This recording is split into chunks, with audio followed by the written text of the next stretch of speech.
జియో వాడుతున్న వారందరికీ స్వతంత్ర దినోత్సవం సరికొత్త తక్కువ ధర రీఛార్జ్ ప్లాన్ అనమాట. సో, అదిరిపోయే గుడ్ న్యూస్ ఇవన్నీ కూడా అదనపు అంటూ లేటెస్ట్ అప్డేట్ అయితే రావడం జరిగిందనమాట. సో, ఆ వివరాలు ఏంటనేది మనం వీడియోలో తెలుసుకుందామండి. వీడియోని చూడండి అర్థమవుతుంది. మరోసారి ఛానల్ వస్తే తప్పకుండా సబ్స్క్రైబ్ చేసుకోండి. చూస్తున్నారు కానీ లైక్ చేయడం మర్చిపోతున్నారు.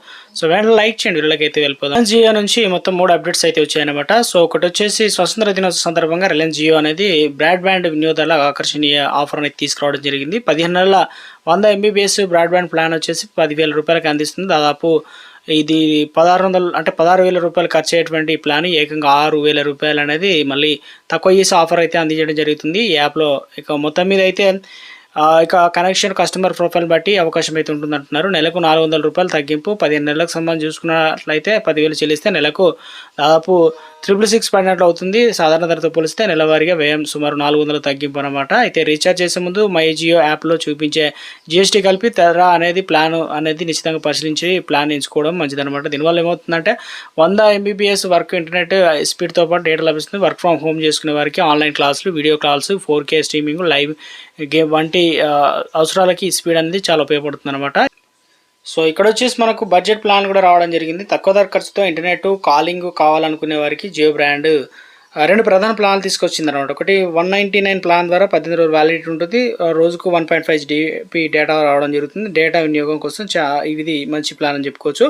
అదేవిధంగా 349 ప్లాన్ ఉంది జియోలో. అత్యంత చౌక అనేది అన్లిమిటెడ్ ప్లాన్ ఉంది. 25 రోజుల వ్యాలిడిటీ, 2 జీబీ వస్తుంది డైలీ. అపరిమిత కాలింగ్, రోజుకు 100 ఎస్ఎంఎస్లు అయితే రావడం జరుగుతుంది. ఇందులో అడిషనల్గా Jio TV, Jio cinema, Jio cloud వస్తాయి అన్నమాట. ధరలు ఎందుకు పెరిగాయని చూసుకున్నట్లయితే ఇప్పటి వరకు గతేడాది జియో అన్లిమిటెడ్ ప్లాన్ల ధరలో 2 సార్లు పెంచడం జరిగింది. ఒకసారి గుర్తుంచుకోండి. ఒకప్పుడు 249 ఉంటే ఇప్పుడు అన్లిమిటెడ్గా 299 ప్లాన్ ఉంది. ఇక ఎయిర్టెల్ కూడా పెంచడం జరిగింది. ఇప్పుడు 349 చేరింది అనమాట. దీంతో వినియోగదారులు కొంత ఎక్కువ చెల్లించాల్సి వస్తుంది. ఓటీటీ వంటి ప్రయోజనాలు కూడా ఎక్స్ట్రా అందిస్తుందని ప్రయత్నం చెప్తున్నారు. అయితే 28 రోజుల కంటే ఎక్కువ రోజులు వ్యాలిడిటీ కావాలనుకున్న వారికి ప్లాన్ అన్నింటిలో కూడా పరిమితమైన కాలింగ్స్, ఇతర జియో అనేది ప్రయోజనాలు వస్తుందన్నమాట.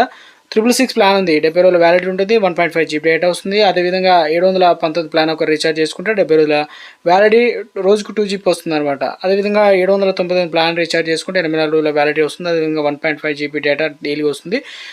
899 ప్లాన్ 90 రోజులు అంటే 3 నెలల రీఛార్జ్ చేసుకోవాలనుకున్న వరకు 2.5 జీబీ డేటా అందుబాటులో ఉందన్నమాట. అదేవిధంగా 1199 అనే ప్లాన్ 84 అనేది రోజు వ్యాలిడిటీ ఉంటుందన్నమాట. 3 జీబీ వస్తుంది డేటా. సో ఇందులో అడిషనల్గా నెట్ఫ్లిక్స్ ప్రత్యేక ప్లాన్లు, వినోదాన్ని ఇష్టపడే వారికి జియో అనేది నెట్ఫ్లిక్స్ అన్నీ కూడా తీసుకొచ్చే ప్రయత్నం చేయడం జరిగింది. సో ఇక మొత్తం మీద 1299 ప్లాన్ ఇక రేట్లు పెరుగుతున్న కొద్దీ కొన్ని అడిషనల్ బెనిఫిట్స్ కూడా అందించే ప్రయత్నం అయితే జరుగుతుందన్నమాట. సంవత్సరం రీఛార్జ్ చేసుకునే వారు ఉంటారు. అంటే నెలవారీ రీఛార్జ్ కూడా ఉన్నాయన్నమాట. ఇవన్నీ కూడా ఓటీటీ ప్రయోజనాలు ఇవన్నీ కూడా కల్పిస్తున్నారన్నమాట. సో ఒకసారి చెక్ చేసుకొని వీళ్ళని బట్టి మనకు అందుబాటులో ఉన్న ప్లాన్లు అయితే ఎంపిక చేసుకోవడం బెటర్ అన్నమాట. సో ఎయిర్టెల్ కంటే జియో కాస్త తగ్గినట్టు చెప్తున్నారు. అయినప్పటికీ స్వతంత్ర దినోత్సవ కానుకగా ఒక ఆఫర్ కూడా తీసుకొచ్చే ప్రయత్నం